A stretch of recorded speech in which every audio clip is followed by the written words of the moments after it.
I'm going to make something for my shop out of some old cherry baseboards and finish it with spray lacquer. It's a super easy finish that looks great if you follow a few simple tips, and there's one brand that is far better than the rest. But before we spray, let's back up and see how we got here. For that blank wall space you saw in my shop, I'm going to make a California state sign, and I'm going to use a template I made just for this project.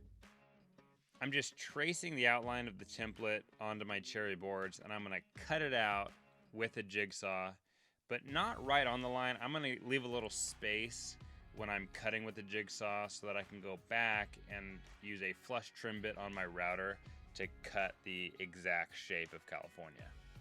I secured my workpiece to my bench using some Bessie clamps just to keep it nice and secure and for safety, because blades are sharp and I like to keep the blood on the inside of my body. Now I could have been done right here cutting out the shape with the jigsaw and it would have been fine, but the jigsaw leaves the edges a little rough, and using a flush trim bit on the router makes the edges just a little nicer. I'm using XFasten double-sided tape to secure the template to the workpiece, and the brand works really well. It's the only brand I use. Making the template was super easy. I just printed out the shape of California and trace it onto some 1/4" MDF and cut it out with a jigsaw. Super easy. Okay, now on to prepping for finish. I sanded this piece up to 150 and sometimes I'll go up to 180.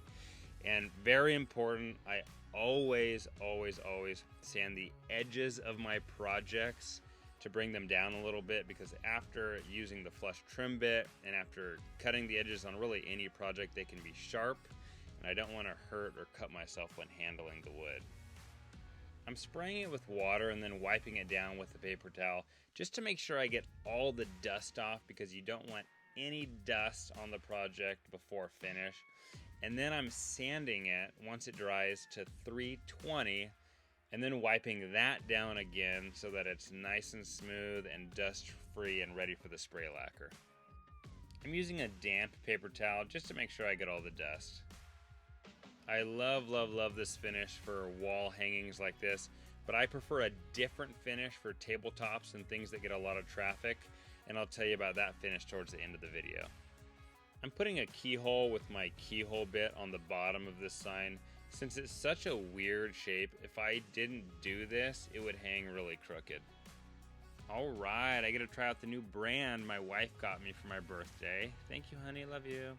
And I haven't quite figured out how long to heat it up for with the propane torch, or how long to press it against the wood, but I sprayed some water on the piece to prevent overburn and then sanded it back, and it turned out pretty well. I'll definitely need some more practice, but I'm happy with it.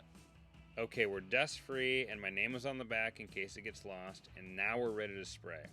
I love the brand Deft spray lacquer because the spray pattern is so great. It's a wide spray pattern, so there's less waste and it goes on really nice, and it's a lot faster and more even.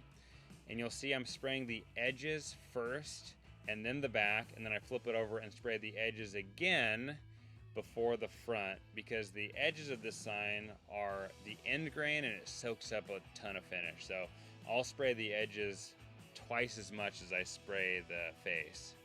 Before the third and final coat, I'm sanding with 320 grit to get it extra smooth.